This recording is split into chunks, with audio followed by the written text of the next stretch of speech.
You are in the Team on Discovery Channel. My name is Marcel at ako ang inyong host sa content na ito.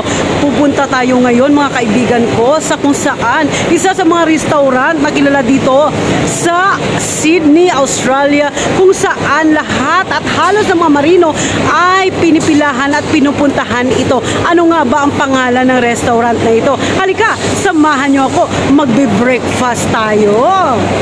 Ayan, malapit na ako mga kaibigan. Pupunta tayo sa Alpha Cafe Gourmet.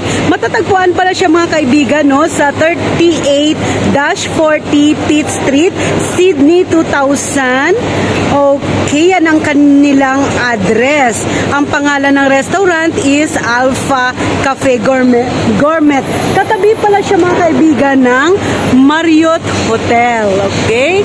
So yan ang Marriott Hotel, no? Katabi niya. So dito lang siya sa bandang kanan ng Marriott Hotel. Dito yan sa Sydney, Australia. Matatagpuan itong Alpha Cafe Gourmet. Okay, so gutom na ako kaya pasensya na ha. Medyo hindi tayo makapagsalita ng maayos. Okay, so ito yung mga samples ng mga food na tinitinda nila mga kaibigan, no? So, ayan, kung naghahanap ka ng mura at affordable at magandang quality na mga pagkain, dito lang yan sa malapit sa Opera House. Kasi normally dito talaga nagdadak ang mga cruise line sa gilid ng Opera House. So, kung ikaw ay naghahanap ng makainan, pumunta ka na dito sa kung nandito ka sa Sydney at nakadaongin yung barko, pagbaba mo, napakalapit lang. By makita kang train, diretsuhin mo lang yan. Before Daga Chemist, makikita mo na itong Alpha Cafe Gourmet. So, papasok tayo mga kaibigan, no? At tayo yung order ng pagkain. Okay, so ngayon, wala pang masyadong crew, pero normally maraming mga seafarers ang pumupunta rito. So, napakamura at good quality ng kanilang pagkain. Okay, ilang beses na rin ako pumunta rito pero humingi ako ng permission na mag-vlog sa kanilang restaurant. So, parang Vietnamese style pero nung natikman ko siya mga kaibigan, no, parang may pagka-Korean style, Chinese style na pagkain. Napakasarap mga kaibigan. Excellent food, good quality food, very affordable food. Okay? At ito ang kanilang mga choices ng pagkain. Napakamura lang siya. Yan. So, hindi na yan kamahalan, no? Ayan. So, yan ang mga kapwa nating marino, no? Na umu-order ng kanilang pagkain. So, yan. Ang mga crew pala dito, mga kaibigan, yung mga chef, napaka-friendly, no? Hello! Say hi! Ayan. Isa sa mga chef ng Alpha Cafe Gourmet. Hello! Can you see to my vlog? Napaka-friendly ng kanilang mga staff, mga kaibigan. Hi! Okay, napaka-welcoming. Yes. Okay, so mamili ka lang, marami silang choices ng pagkain. What is your name? My name is Hannah. I will look after all your kids. Okay, so we work in the cruise ship, and most of the crew, Filipino, they're looking for a place to eat where value for money and affordable. You highly recommend your place to us? Yeah. I look after you. I look after you. Okay, thank you. Okay, so what is your name again? What is your name again? Hannah. Hannah, shout out to you and to all of your colleagues as well. So, they're busy at the moment, so we don't want to disturb.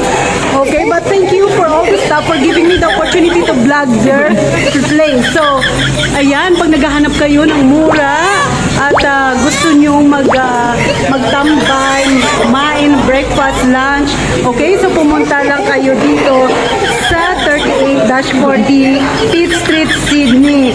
Okay, malapit lang ito sa barko kung saan nagdadaong yung barko. At saka in fairness, katabi lang siya ng Marriott Hotel. Pagdating nyo sa Marriott Hotel, sa bandang kanan, makikita nyo na ang lugar nila. So ito, may dalawa tayong kabaro. Ay, shout out! Say hi! Okay, pwede ba magtanong kabaro? Okay, so, madalas ba kayong kumakain dito? Oo, favorite namin dito. Yeah, so ano yung madalas nyong in-order? Pork chop, favorite. Pork chop. Alam naman natin mga Pilipino, di ba? Yung mga mahilig tayo sa pork silog, pork chop, sa manok. Okay, so fried rice, iba't ibang klase ng fried rice. Okay, so thank you, Kabaro. Okay, shout out to all the dining staff. Okay, so ako alis na.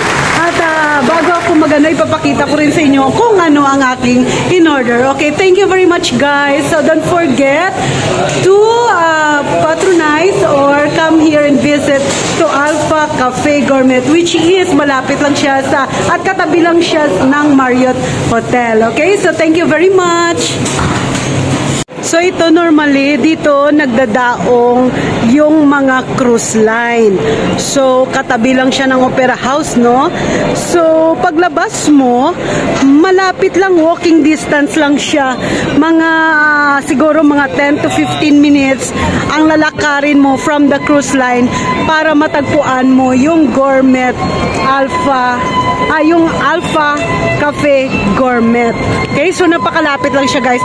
Paglabas mo ng cruise line, walking distance lang, 10 to 15 minutes, mararating mo na yung restaurant. Okay, ang mga presyo nila, guys, nagre-range into $15, $18, $20. Okay, meron ka ng iba't ibang choices ng mga pagkain. Okay, advertisement pala tayo, of course. May mga ganito rin sa Australia. Ayan. Ayan, so kung gusto mo mag-donate, no, pwede kang mag-donate sa kanila. Okay, so once again, guys, sa mga kapwa ko seafarer, mga marino, mga kapwa ko kabaro, Pilipino, so kung naghahanap ka ng magandang restaurant na kainan, malapit lang siya kung nasa Sydney at nakadaong ang inyong barko, malapit lang yung Vietnamese restaurant na yon. So katabi lang siya, as I said, no, katabi lang siya ng Marriott Hotel. At 10 to 15 walking distance lang siya from the barko, mula sa barko hanggang sa makarating ka doon sa Vietnamese restaurant na yon. Okay? So actually hindi siya totally Vietnamese, eh. Parang sabi ko nga, no, may pagka-Chinese, may pagka-ala Korean food kapag ikaw ay umorder sa kanila. So yan, mga kaibigan, no, diyan ako nagtatrabaho sa barko na yan, Carnival Adventure. Okay? It's an opportunity to thank the Lord, no, because dahil sa Diyos nagkaroon tayo ng trabaho. Lagi tayo magpasalamat, mga kaibigan, no, kapag nabigyan tayo ng pagkakataon ng Panginoon na magtrabaho sa barko. So sabi ko nga, no, katabi niya yung Opera House. Yung Opera House, ayan, no, mga kaibigan. So katabi lang ng barko. So malapit nyo lang matatagpuan yung Alpha Cafe Gourmet na yun. Okay? So hanggang dito na lang. May God bless you at nawa pagpalain kayo ng Panginoon. So wag niyong kalimutan lagi, mga kaibigan, if you want to support me and ma-motivate ako lagi gumawa ng content na kagaya nito, please don't forget to subscribe, like, and share my YouTube channel. And also, I'll take the opportunity to promote my TikTok account. Just search, if you're in the TikTok, just search Maricel Baladhay at makikita nyo na doon yung mga good vibes video ko na ginawa. Okay? So kung gusto nyo na mapasaya ko kayo at mapatawa ko kayo, just go to TikTok and look for my account, Maricel Baladhay. And also I have a Reels account also. Just type and search Maricel Iboon Baladhay. So thank you for watching, mga kaibigan, and until here, you are now in a Seaman Discarded channel. My name is Maricel. Don't forget to share, like, and subscribe.